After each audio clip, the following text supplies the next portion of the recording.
नमस्कार। कृषि साहित्य संबाद पढ़ছি उज्ज्वल बंदोपाध्याय। बीजेपी करोनार থেকেও বিষাক্ত ভাইরাস। এরা সব সময় সিবিআই কে দিয়ে ভয় দেখাতে চায়। মানুষের আবেগ নিয়ে বেইমানি করে বিজেপি, তাই বিজেপিকে একটাও ভোট নয়।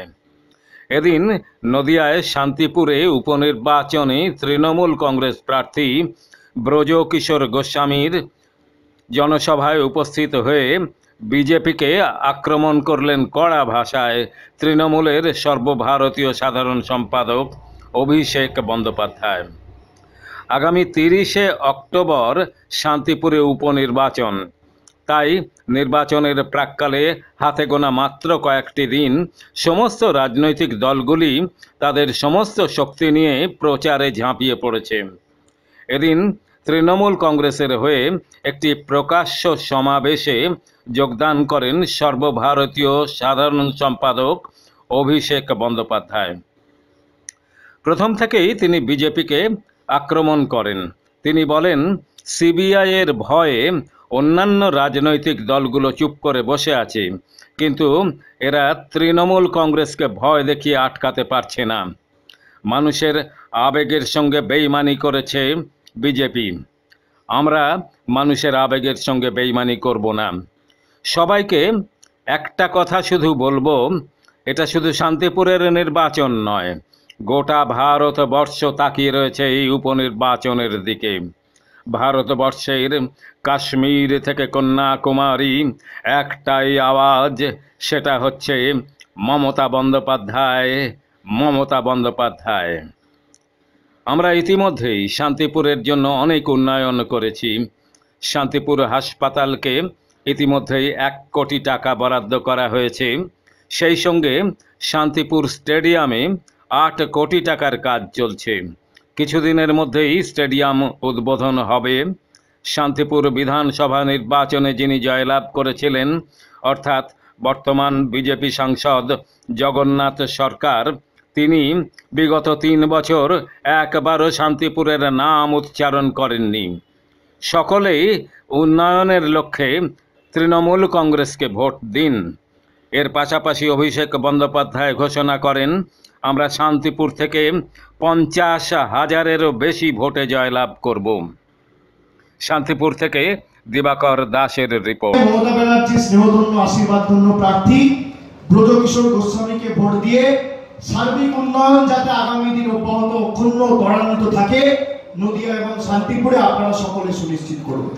ব্রজকিশোর গোস্বামীকে ভোট দেওয়া মানে মমতা বন্দ্যোপাধ্যায়কে ভোট দেওয়া, আর সারা দেশের কাছে দৃষ্টান্ত স্থাপন করা। সকাল সকাল ভোট দিন, নিজের ভোট নিজে দিন, জোড়া ফুলে ভোট দিন। কথা দিচ্ছেন? কথা দিচ্ছেন তো? কথা দিচ্ছেন সবাই? আর উন্নয়ন আমার থেকে বুঝে নেবেন। শান্তিপুরের উন্নয়নের দায়িত্ব আমি আমার নিজের কাঁধে তুলে নিয়ে যাচ্ছি। আজকে সবাই আমার থেকে বুঝে নেবেন, দায়িত্ব আমার। এই যে ব্রিজের কথা বললাম, যারা আসছিল কথা দিয়ে গেছি তো, তারপর যেখানে যা রাস্তা ঘাট জল যেখানে যা লাগবে আমি আছি, আপনি চিন্তা করবেন, কথা দিয়ে যাচ্ছি। আপনারা যে কৃতজ্ঞতা ভালোবাসার ঋণে আজকে আমাদের আবদ্ধ করেছেন, আমরা সুদ সমেত উন্নয়নের নিরিখে এটা ফেরত দেবো আপনাদের, কথা দিয়ে। সকলে ভালো থাকবেন, বক্তব্য দীর্ঘায়িত করবো না। সকলে সাবধানে থাকবেন, কোভিড চলছে, মাস্ক পরবেন আর শারীরিক দূরত্ব বজায় রেখে চলবেন। ভোটের দিনে যখন লাইনে দাঁড়াবেন শারীরিক দূরত্বটা রাখবেন, ঠিক আছে? তাহলে আমার সাথে বলুন, জয় হিন্দ, জয় হিন্দ, জয় হিন্দ। আগামী 30 অক্টোবর আসছে দিন, সকাল সকাল ভোট দিন, নিজের ভোট নিজে দিন, পাড়ায় পাড়ায় বলে দিন, আরে উন্নয়নের স্বার্থে ভোট, মমতা বন্দ্যোপাধ্যায়কে ভোট দিন, ব্রজকিশোর গোস্বামীকে ভোট দিন, নিজের ভোট নিজে দিন, সকাল সকাল ভোট দিন। আগামী 30 তারিখ আসছে দিন, ভোট দেবেন কোনখানে? ভোট দেবেন কোনখানে? ভোট দেবেন কোনখানে? নিজের ভোট নিজে দিন। এই কন্যাশ্রী ভোট দিন, রূপশ্রী ভোট দিন, লক্ষ্মীর ভান্ডার ভোট দিন,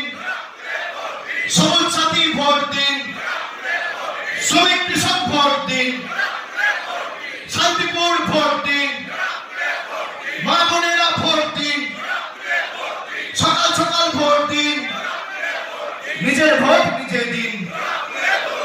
অনেক অনেক ধন্যবাদ। 24 নির্বাচন আমরা বিভিন্ন জায়গায় যাচ্ছি কেন, বলছি কেন, তার কারণ আরেকবার যদি ভারতীয় জনতা পার্টি ক্ষমতায় আসে আপনি রাস্তায় বেরোতে পারবেন না।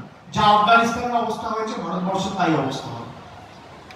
ট্রেনের চাকা ধরে ঝুলবেন। এখন একতন্ত্র চূড়ান্ত গিয়ে দেশটা পৌঁছেছে খালি দুটো লোকের জন্য।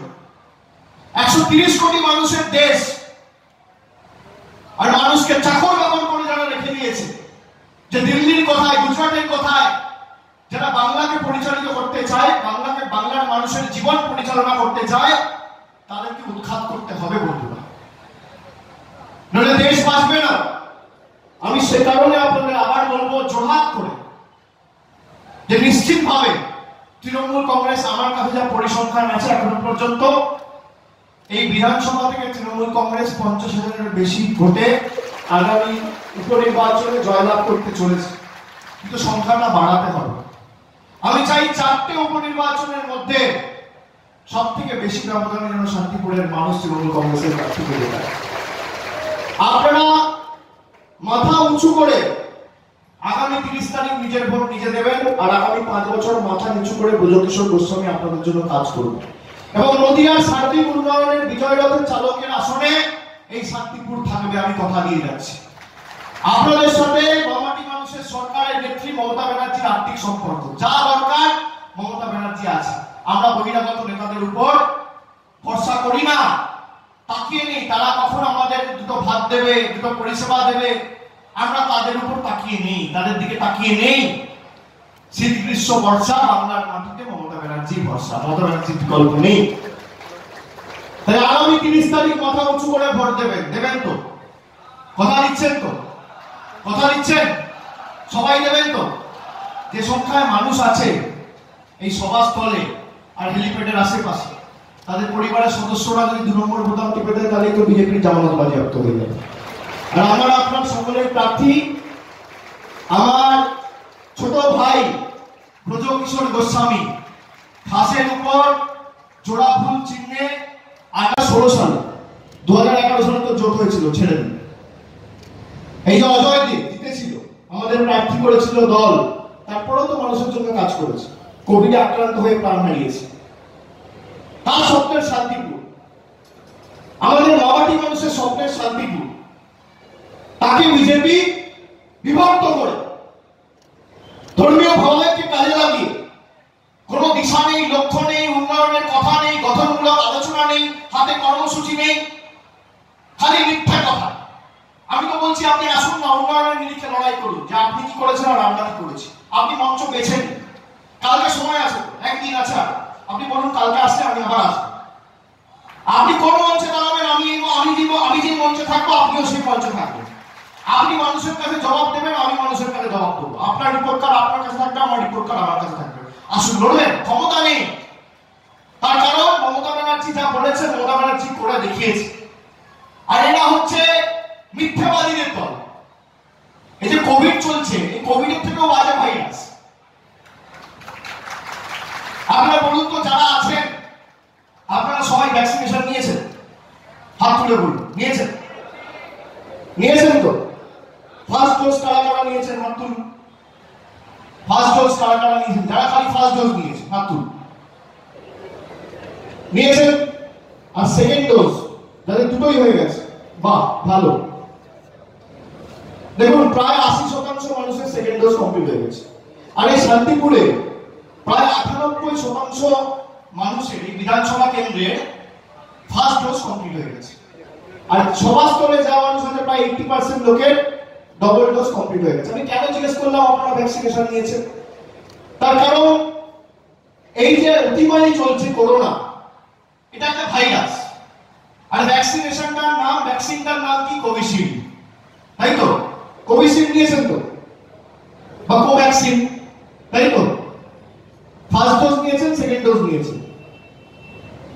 এর থেকেও বাজে ভাইরাসের নাম হচ্ছে বিজেপি। আর ভ্যাকসিনের নাম হচ্ছে মমতা ব্যানার্জি। সারা ভারতবর্ষ জুড়ে আর কোনো ভ্যাকসিন নেই, একটাই ভ্যাকসিন। বিজেপি ভাইরাসের যদি আপনাকে ট্রিটমেন্ট করতে হয়, একটাই ভ্যাকসিন, ভ্যাকসিনের নাম হচ্ছে মমতা ব্যানার্জি। আর প্রথম ডোজটা 30 তারিখ দেবে, আর সেকেন্ড ডোজটা 2024-এ দেবে। ভাইরাস মুক্ত নদিয়া, ভাইরাস মুক্ত নদিয়া, ভাইরাস মুক্ত ভারত, ভাইরাস মুক্ত বাংলা। আমরা একাধিক রাজ্যে পরিকল্পনা চলছে, আগামী 1 মাস 1.5 মাসের মধ্যে দল আমাকে সর্বভারতীয় সাধারণ সম্পাদক করে দায়িত্ব দিয়েছে। আমি আপনাদের কথা দিচ্ছি, আর যাই হোক আমরা মানুষের আবেগের সাথে বেইমানি করব না। আগামী দিন শরীরের শেষ রক্তবিন্দু পর্যন্ত আমরা লড়াই করব এবং ভারতীয় জনতা পার্টিকে দিল্লির বুক থেকে উৎখাত করব। আমি কথা দিয়ে যাচ্ছি আপনাদের সকল সাক্ষী রেখে। আপনি দেখুন, আমাকে 6 বার সামন পাঠিয়ে ডেকে পাঠিয়েছে দিল্লিতে, কলকাতার কেস দিল্লিতে ডাকছে। ভাবছে কি একটু টাইট দেবো আর অভিষেক বন্দ্যোপাধ্যায় বসে যাবে। আরে আমাকে আমার গলাও যদি কেটে দাও তাও মমতা ব্যানার্জি জিন্দাবাদ, জয় বাংলা, আর জননেত্রী মমতা বন্দ্যোপাধ্যায় জিন্দাবাদ, তৃণমূল কংগ্রেস জিন্দাবাদের জয়ধ্বনি বেরোবে। এসব করে তো লাভ নেই। ধমকে চমকে তৃণমূল কংগ্রেসকে আটকানো যাবে না। আর একমাত্র তৃণমূল কংগ্রেস পারে ভারতীয় জনতা পার্টিকে হারাতে। তাই এই নির্বাচন শুধুমাত্র শান্তিপুরের নির্বাচন নয়, সমগ্র ভারতবর্ষ এই 4টে উপনির্বাচনের ফলের দিকে তাকিয়ে আছে। 30 তারিখ আপনি যখন ভোটদান করতে যাবেন, নিজের ভোটাধিকার প্রয়োগ করবেন, আপনার একটা ভোটের দিকে সারা দেশ তাকিয়ে আছে। কাশ্মীর থেকে কন্যাকুমারী সর্বত্র একটাই আওয়াজ উঠেছে, প্রত্যেকটা রাজ্যে, প্রত্যেকটা জেলায়, লোকসভায়, বিধানসভায়, দেশ কি নেত্রী कैसी हो, মমতা দিদি जैसी हो। সারা দেশ মমতা বন্দ্যোপাধ্যায়, মমতা ব্যানার্জির উপর তাকিয়ে আছে। আজকে মমতা বন্দ্যোপাধ্যায় গোয়ায় যাচ্ছে, আমরা ত্রিপুরায় যাচ্ছি। ত্রিপুরায় আমাদেরকে ঢুকতে দেবে না বলে 144 ধারা জারি করে দিচ্ছে। কালকে আমাদের একটা প্রতিনিধি দল গোয়াতে গেছে পারমিশন নেয়নি মিটিং করার, রাস্তায় আমরা কর্মসূচি করেছি। আরে আপনারা যদি পারমিশন না দেন, আমরা রাস্তার দল মাটিতে নেমে পড়বো, মানুষের পাশে থাকবো। আপনি এসব করে আটকাতে পারবেন না।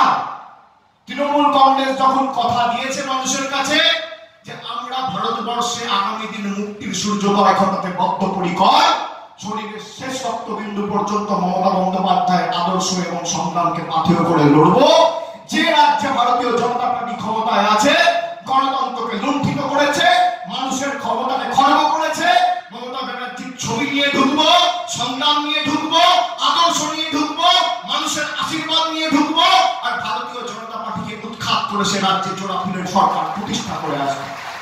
বাংলাদেশ করে দেবে। বলুন, 27 মার্চ নির্বাচনের সময় বাংলাদেশ কে গেছিল? ভারতের প্রধানমন্ত্রী নরেন্দ্র মোদী গেছিল।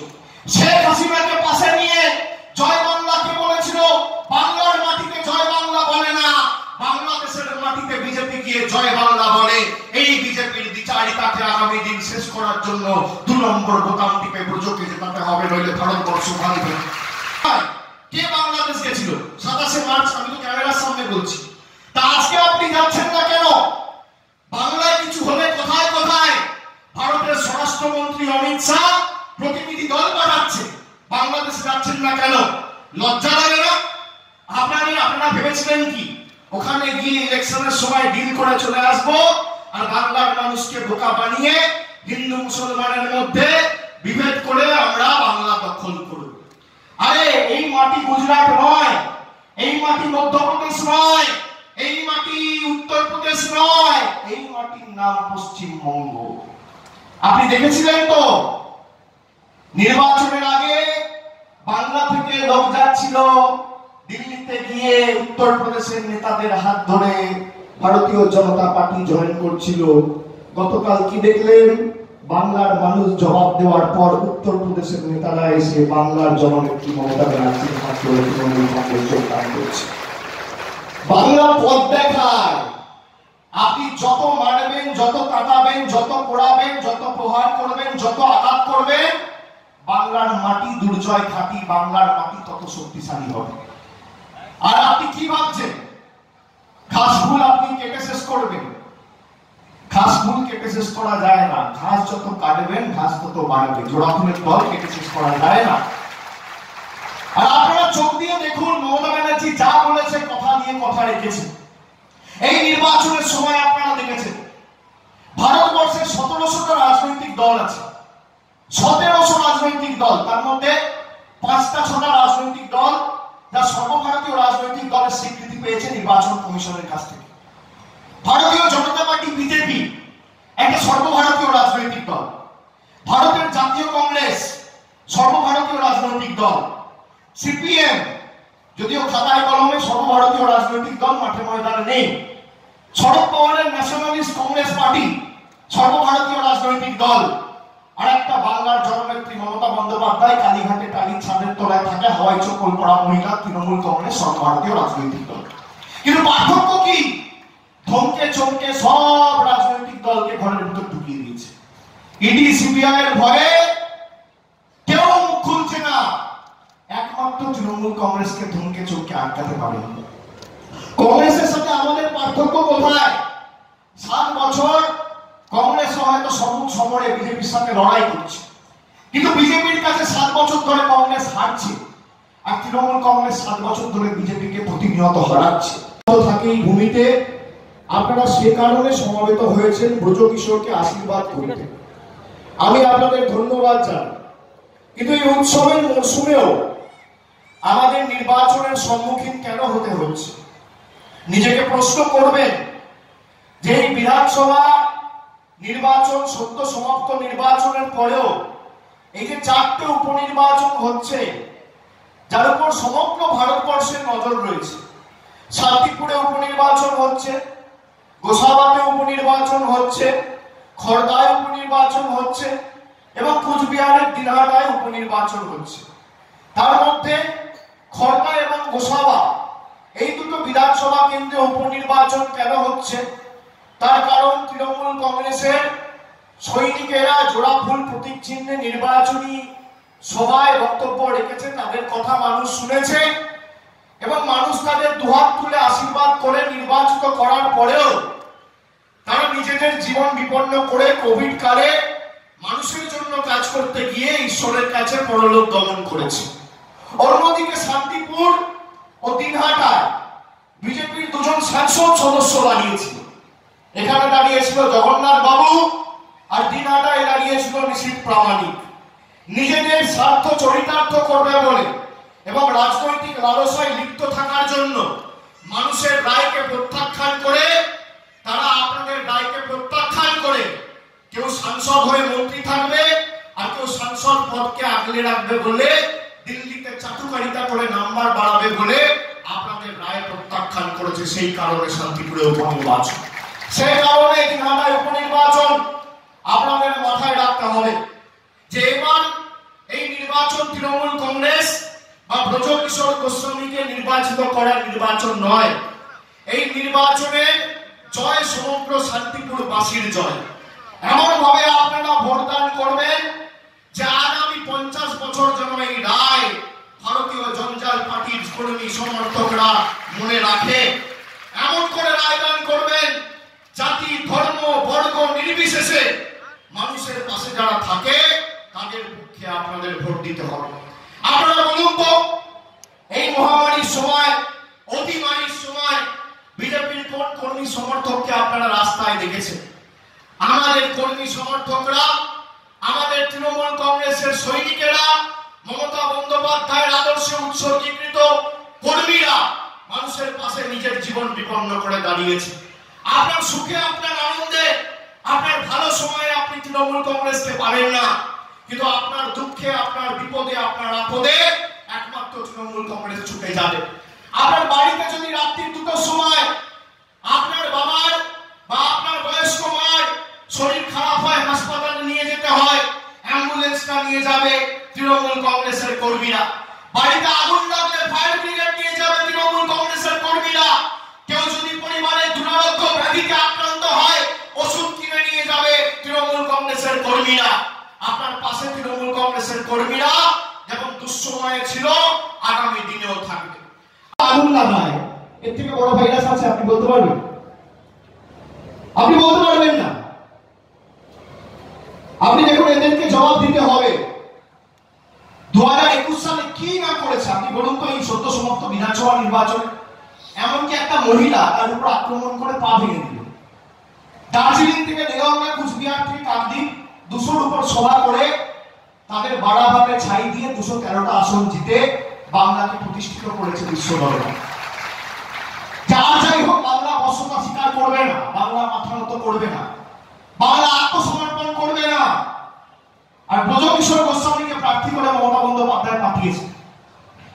ব্রজকিশোর গোস্বামী তার নামের সাথে, তার পরিবারের পরিচয়ের সাথে নদিয়ার ঐতিহ্য জড়িত, সংস্কৃতি জড়িত, ইতিহাস জড়িত। তিনি বিভিন্ন জায়গায় সমাজ সেবামূলক কাজে, সাংস্কৃতিক অনুষ্ঠানের সংস্পর্শে এসেছে, বিভিন্ন জায়গায় ধার্মিক অনুষ্ঠানে বক্তব্য রেখেছে, সাংস্কৃতিক অনুষ্ঠানে বক্তব্য রেখেছে। কিন্তু তার যে শিকড়, এই নদিয়ার ভূমি, শান্তিপুরের ভূমি, সেটাকে আঁকড়ে রেখেছে। তাই আগামী দিন যাতে সম্প্রীতির জয় এই শান্তিপুরের মাটিতে হয়, আপনারা ভোট 2 নম্বর বোতাম টিপে ব্রজকিশোরকে দেওয়া মানে সরাসরি মমতা ব্যানার্জিকে ভোট দেওয়া, এই কথাটা মাথায় রাখবেন। এবং 30 তারিখ তো ভোট, একটু কষ্ট হলেও, একটু অসুবিধা হলেও, ঝড় জল বৃষ্টি রোদ গরম পড়লেও একটু ভোটটা দেবেন। তার কারণ 2 নম্বর বোতাম টিপে ভোট দেওয়া মানে এই 2 নম্বরই গুলোর গাড়ি দুটো করে বড় বড় করে চড় মারা। 2 নম্বর বোতাম টিপে তৃণমূল কংগ্রেসকে জেতাতে হবে, মমতা ব্যানার্জির হাত শক্তিশালী করতে হবে। সারা ভারতবর্ষ এই নির্বাচনের দিকে তাকিয়ে আছে, সারা দেশ এই নির্বাচনের দিকে তাকিয়ে আছে। মহামতি গোখলে যা বলেছিল, what Bengal thinks today, India thinks tomorrow, আজকে অক্ষরে অক্ষরে প্রমাণিত। আমি সেই কারণে আপনাকে বলছি যে কংগ্রেস, সিপিএম তাদের আদর্শ সবকিছু 10 লাখি চরিত্র সেনের মতো ভারতীয় জনতা পার্টির কাছে বিক্রি করে দিয়েছে। একমাত্র মাঠে ময়দানে রয়েছে তৃণমূল কংগ্রেস আর মমতা ব্যানার্জি। আমাদের উপর যতই আঘাত আসুক আমরা মাথা নত করব না। আজকে দেখুন, উত্তরপ্রদেশের মুখ্যমন্ত্রী এসে জ্ঞান দিচ্ছিল, এই বাংলায় সভা করে বলেছিল বাঙালকে উত্তরপ্রদেশ বানায়। আপনারা বলুন, বাংলাকে উত্তরপ্রদেশ বানাতে চান? চান? দেখুন কি অবস্থা, কৃষকদের রোজ একটা করে, দুটো করে, 4টে করে কৃষকের আত্মহত্যা, কালো কৃষি আইনের কারণে কি অবস্থা। আজকে মন্ত্রীর ছেলে গাড়ি চালিয়ে কৃষককে পিষে দিয়ে চলে যাচ্ছে, মেরে দিয়ে, কোনো বিচার নেই। কি অবস্থা দেশের, দেশের অর্থনীতির অসাধনে। বলেছিল কালো টাকা বন্ধ করে, আমরা এই ডিমনিটাইজেশন করে, নোটবন্দি করে আমরা কালো টাকা বন্ধ করব। আমরা সকলে চেয়েছিলাম কালো টাকা বন্ধ হোক, কিন্তু গরিব মানুষের চোখে জল ফেলে নয়। আপনারা বলুন তো, যারা আপনারা এক বুক স্বপ্ন নিয়ে, আশা নিয়ে 4000 টাকা পাল্টাবেন বলে ঘন্টার পর ঘন্টা ব্যাংকে লাইন দিয়ে দাঁড়িয়েছিলেন, আজকে কালো টাকা ধ্বংস হয়েছে, কালো টাকা আরো বেড়েছে। জিএসটি করে বলেছিল দেশকে অর্থনৈতিক ভাবে স্বাবলম্বী, শক্তিশালী করুন। দেশের অর্থনীতি আজকে রসাতল, -23% জিডিপি। ছোট বড় ক্ষুদ্র মাঝারি ব্যবসায়ীদের ব্যবসা লাটে উঠেছে। কি অবস্থা। আপনি যদি তৃণমূল কংগ্রেসকে বিকল্প হিসেবে না বাছেন, তাহলে আগামী দিন ভারতবর্ষ বাঁচবে না। ফল করতে পারিনি, কিন্তু বুকে হাত দিয়ে জিজ্ঞেস করুন, যেখানে আপনারা এক বুক আশা, আকাঙ্ক্ষা, স্বপ্ন নিয়ে ভারতীয় জনতা পার্টিকে জিতিয়েছিলেন, তাদের 2 তারিখের পর আর টিকিটই খুঁজে পাওয়া যায়নি। রাস্তায় তৃণমূল ছিল, আগামী দিনও তৃণমূল থাকবে। আপনারা বলুন তো, 2 মে ফল ঘোষণা হওয়ার পর কটা দিল্লির নেতা, কটা উত্তরপ্রদেশের নেতা, কটা গুজরাটের নেতাকে আপনি আপনার বিপদে পাশে দাঁড়াতে দেখেছেন? একজনকেও দেখেননি, কেউ আসেনি। সেই জন্যই তো আমরা বলেছিলাম, বহিরাগত আসে, বহিরাগত যায়, বাংলা নিজের মেয়েকেই চায়। আর আজকে এই সভা থেকে বলছি, বাংলার মানুষ তো প্রমাণ করে দিয়েছে যে বাংলা নিজের মেয়েকে চায়। আর শান্তিপুরকে প্রমাণ করতে হবে যে আগামী দিন শান্তিপুর নিজের ছেলেকে চায়, এই ভূমিপুত্রকে চায়। তাই ব্রজকিশোর গোস্বামীকে ভোট দেওয়া মানে সরাসরি মমতা ব্যানার্জিকে ভোট দেওয়া। আপনাকে ঠিক করতে হবে, যে রাজনৈতিক দল ধর্মের নামে ভোট চাইছে মানুষের কাছে গিয়ে। বাংলাদেশে একটা ন্যাক্কারজনক ঘটনা ঘটেছে। ভারতীয় জনতা পার্টির রাজ্য স্তরের নেতারা কি বলছে? বলছে বাংলাদেশে যা ঘটেছে তার জন্য বিজেপির ভোট ব্যবধান, জেতার ব্যবধান 3 গুণ হয়ে যাবে। আমি বলছি না, বিজেপির নেতা বলছে। কে বলছে? রাজ্যের বিরোধী দলনেতা। তার কথা মানে কারোর পশমাস আর কারোর সর্বনাশ। যারা হিন্দু ধর্মের ধারক আর বাহক হয়ে নিজেদেরকে দাবি করে আপনাদের কাছে ভোট চেয়েছে, জিজ্ঞাসা করুন হিন্দু ধর্মের জন্য কি করেছে। এখানে ক্যামেরা আছে 100টা, আমি দায়িত্ব নিয়ে বলে যাচ্ছি, একদিকে আমি থাকবো, একদিকে বিজেপির নেতা থাকবে।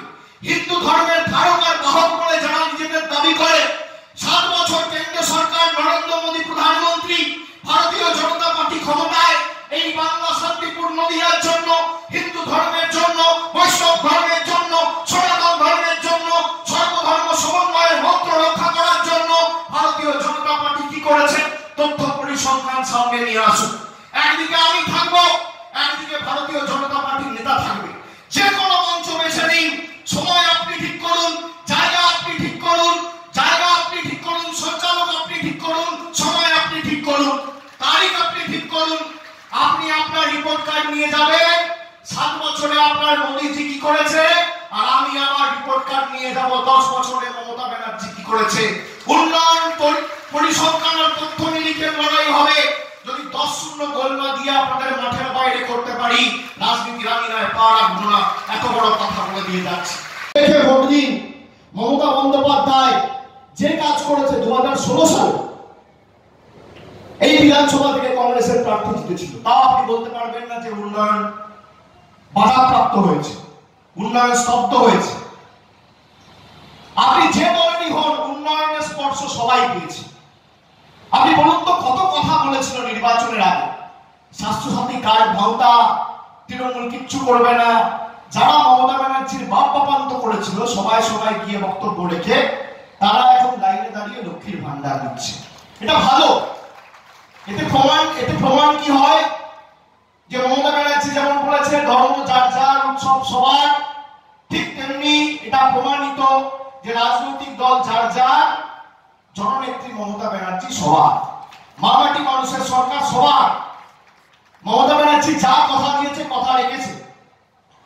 ছাত্রছাত্রীদের জন্য বলেছিল স্টুডেন্ট ক্রেডিট কার্ড, চালু করে দিয়েছে প্রকল্প। একাধিক রাষ্ট্রায়ত্ত ব্যাংকের সাথে টাই আপ হয়ে গেছে। লক্ষ্মীর ভান্ডার, আমরা বলেছিলাম যে আমরা ক্ষমতায় আসার পর ন্যূনতম মাসিক আয় বলে একটা প্রকল্প শুরু করব। সেই প্রকল্পে ভারতবর্ষে 1,10,00,000 পরিবারের গৃহকর্ত্রীদের হাতে, যদি আপনি সাধারণ পরিবারের হন, জেনারেল ফ্যামিলি, মাসে 500 টাকা, বছরে 6,000 টাকা। আর যদি তপশিলি জাতি উপজাতি পরিবারের হয় তাহলে মাসে 1,000, বছরে 12,000 টাকা আপনাদের ব্যাংক অ্যাকাউন্টে সরাসরি মমতা ব্যানার্জি পৌঁছে দেবে। দেখুন 3 মাসের মধ্যে দুয়ারে সরকার শুরু করে লক্ষ্মীর ভান্ডার প্রকল্প চালু হয়েছে। মমতা বন্দ্যোপাধ্যায় কাজ করে দেখিয়েছে। আর ভারতীয় জনতা পার্টি কি বলেছিল? বলেছিল আমরা যদি ক্ষমতায় আসি আচ্ছা দিন আসবে, 15 লাখ দেবো। পেয়েছেন? মমতা বন্দ্যোপাধ্যায় কন্যাশ্রীর 25,000 টাকা আপনার ব্যাংক অ্যাকাউন্টে ঢুকে গেছে। নরেন্দ্র মোদীর 15 লাখের 15 পয়সা আপনার ব্যাংক অ্যাকাউন্টে ঢুকে। এটাই পার্থক্য। আপনি দেখুন এই শান্তিপুর বিধানসভা থেকে 40,000 মেয়ে কন্যাশ্রী প্রকল্পে উপকৃত হয়েছে। এই শান্তিপুর বিধানসভার জন্য স্টেট জেনারেল হসপিটাল 1 কোটি টাকা বরাদ্দ করে ট্রমা কেয়ার সেন্টার চালু করতে চলেছে। অক্সিজেনের নতুন উৎপাদন কেন্দ্র শুরু করেছে শান্তিপুর স্টেট জেনারেল হাসপাতাল। আপনি বলুন শান্তিপুর মিউনিসিপ্যালিটি অধীনে যে স্টেডিয়াম রয়েছে, সেই স্টেডিয়ামের সংস্করণের জন্য 8 কোটি টাকা বরাদ্দ করেছে মমতা ব্যানার্জির সরকার। আগামী দিনে উদ্বোধন হতে চলেছে। আর মমতা ব্যানার্জি যখন প্রশাসনিক বৈঠক করে ঘোষণা করেছিল যে কালনা থেকে শান্তিপুর সেতু 1098 কোটি টাকা খরচ করে আমার সরকার করবে, বিরোধীরা হাসছিল। মনে আছে সে কথা? এখানে তো জমি অধিগ্রহণ হয়ে গেছে। কালনাতে কয়েকটা পরিবারের আপত্তি ছিল বলে কাজে একটু বিলম্ব হয়েছে। জেলা প্রশাসনের তরফ থেকে নির্দেশ গেছে যে যা টাকা পয়সা লাগে আমরা দেবো। 40 কোটি টাকা বরাদ্দ করা হয়েছিল জমি অধিগ্রহণের জন্য, সেটাকে বাড়িয়ে 85 কোটি টাকা করা হয়েছে। অর্থ দপ্তরের কাছে ফাইল চলে গেছে। আমি আপনাদের কথা দিয়ে যাচ্ছি, ব্রজকিশোর গোস্বামীর হাত ধরে আগামী দিন সেই ব্রিজ উদ্বোধন হবে। আপনি লিখে রাখুন। আর আমি এক কথা ছেড়ে যা বলি তা করি, যা পারবো না আপনার কাছে হাত জোর করে বলে দেবো আমার দ্বারা সম্ভব না, কিন্তু যা বলি যতদিন বেঁচে আছি শরীরের শেষ রক্তবিন্দু পর্যন্ত কথা দিয়ে কথা রাখবো। মমতা ব্যানার্জির আদর্শে বল করি, যোগ্য সৈনিক, কথা দিয়ে কথা রাখবো। আগামী দিন ব্রজকিশোর গোস্বামীর হাত ধরে 11 কিলোমিটারের সেতু ব্রিজ কালনা থেকে শান্তিপুর মামাটি মানুষের সরকারের নেত্রী মমতা বন্দ্যোপাধ্যায় উদ্বোধন করবে। আমি কথা দিয়ে যাচ্ছি। আর আমরা বাংলার মাটিতে দাঁড়িয়ে জয় বাংলা বলি, এটাই পার্থক্য। বলুন জয় বাংলা, জয় বাংলা, জয় বাংলা, জয় বাংলা। অনেক অনেক ধন্যবাদ, নমস্কার, ভালো থাকবেন। সকলকে কালী পুজো দীপাবলির আগাম শুভেচ্ছা। সকলে ভালো থাকবেন। খেলা হবে, মাঠ বেড়ে গেছে। আগে তো বাংলায় খেলা হয়েছে, এখন ভারতবর্ষে খেলা হবে। খেলার মাঠটা বড় হয়ে গেছে, এখন ইন্ডিয়ান গার্ডেনের মতো বড় মাঠে খেলা হচ্ছে। আর টিম এখন প্লেয়ার ঠিক করছে, কি কোথায় গুজরাট থেকে আসবে, কি দিল্লি থেকে আসবে। আমাদের টিম তৈরি। আমরা চলে গেছি গোয়ায়, ত্রিপুরায়, উত্তরপ্রদেশে জয়নিং কালকে দেখেছেন। আগামী দিন উত্তরপ্রদেশেও ঢুকবো, আগামী দিন হরিয়ানাতেও ঢুকবো, মেঘালয়তেও ঢুকবো। খেলা হবে, আপনি মাঠ ঠিক করুন, জায়গা ঠিক করুন। আমাদের ক্যাপ্টেন মমতা বন্দ্যোপাধ্যায় গোল খাওয়ার জন্য তৈরি থাকে। অনেক অনেক ধন্যবাদ, ভালো থাকবেন।